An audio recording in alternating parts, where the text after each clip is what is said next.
اس اعتبار سے لیکن جو مسلمان ہے اس کے لیے تو پھر معیار ہو گیا ہے کتاب و سنت. اس کسوٹی پر ہر چیز کو پرکھیے. اگر اس کے خلاف کوئی بات ذہن میں آ رہی ہے تو اسے وسوسہ شیطانی سمجھیے، لاہور پڑھیے، اس کو جھٹک دیجیے، اسے زبان پر بھی نہ لائیے. اس لیے کہ جب تک وسوسے کو آپ زبان پر لا کر بیان نہیں کرتے کوئی گرفت نہیں ہے. اس لیے کہ شیطان کو یہ اختیار اللہ نے دے رکھا ہے. الذی یوسوس فی صدور الناس، وسوسہ اندازی وہ کرتا ہے، لیکن یہ کہ آپ اس کے وسوسے کو قبول کرتے یا نہیں کرتے یہ آپ کا اختیار ہے. تو اس اعتبار سے وہ عقل جو فطرت سے آزاد ہو گئی ہو وہ در حقیقت گمراہی کی طرف تو لے کر جائے گی. مشتاق احمد صاحب ملازمت پیشہ ہیں. آپ کا سوال ہے کہ شرک کو چھوڑ کر میری ذات سے دانستہ یا غیر دانستہ لغزشیں ہوتی رہتی ہیں جس کا براہ راست فوری اثر میری روزی روٹی پر ہوتا ہے. توبہ کرتا ہوں، نادم ہوتا ہوں، ضمیر بھی ملامت کرتا ہے، لیکن پھر گناہ کی کشش شجر ممنوعہ کو چھوڑے بغیر نہیں رہ سکتی. کیا انسان اس حد تک کمزور ہے؟ تدارک کیا کرنا چاہیے؟ تدارک کیا ہوگا؟ دیکھیے، تدارک تو یہ ہے کہ اپنے ایمان کو اور گہرا کیجئے، اور گہرا کیجئے، اور گہرا کیجئے.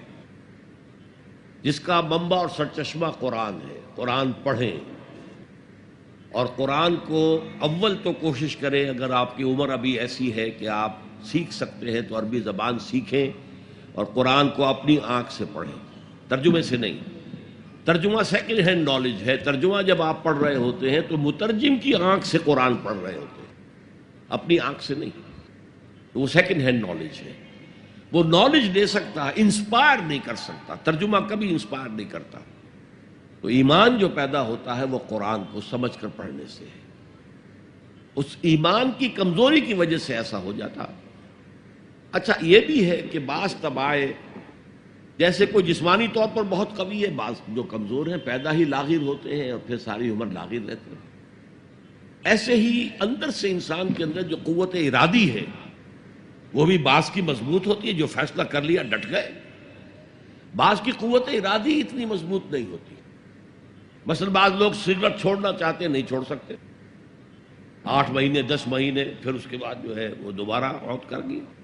تو یہ وہ ان کی جو ول پاور ہے، اسٹرینتھ آف ڈٹرمینیشن وہ کم ہے. تو اللہ نے ان کے لیے بھی فرمایا ہے توابون خطاؤون کل بنی آدم خطاؤون، اور خیر الخطائین التوابون. تمام انسان انتہائی خطا کار ہیں. ان خطا کاروں میں وہ ہیں جو توبہ بہت کرتے ہیں. اور ایسی حدیثیں موجود ہیں کہ جس وقت آپ نے توبہ کی، ایک دفعہ اس عمل کو چھوڑنا لازم ہے. اس وقت یہ ارادہ ہونا چاہیے کہ اب دوبارہ نہیں کروں گا. اس وقت دل کے اندر جو ہے پشیمانی ہونی چاہیے.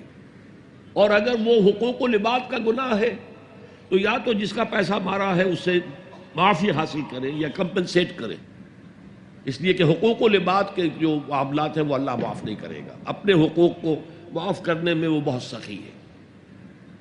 اس کے بعد آپ کچھ عرصے کے بعد پھر گناہ ہو گئے، پھر توبہ کریں. پھر گناہ ہو جائے پھر توبہ کریں.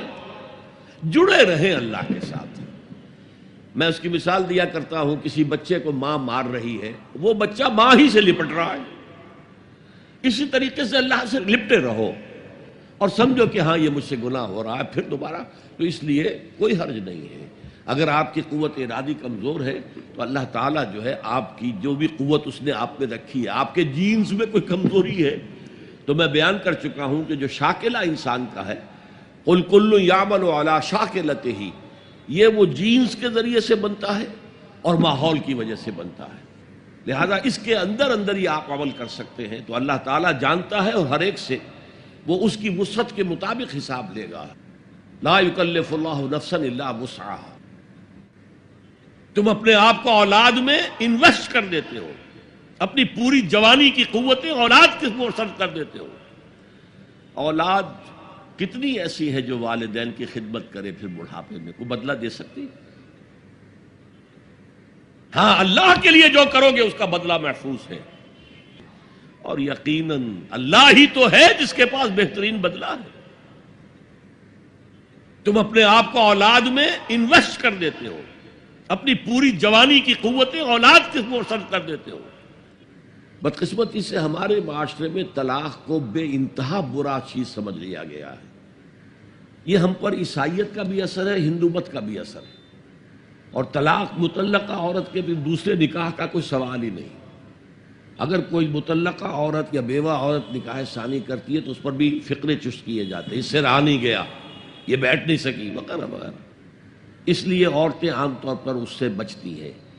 ہمیں جو اسلامی اسپرٹ ہے اس کو رکھنا چاہیے. انکحوا الایام منکم، بیواؤں کا نکاح کرو، تو یہ فرض ہے، لازم ہے. عرب ممالک میں آج بھی کوئی بھی رکاوٹ نہیں ہوتی.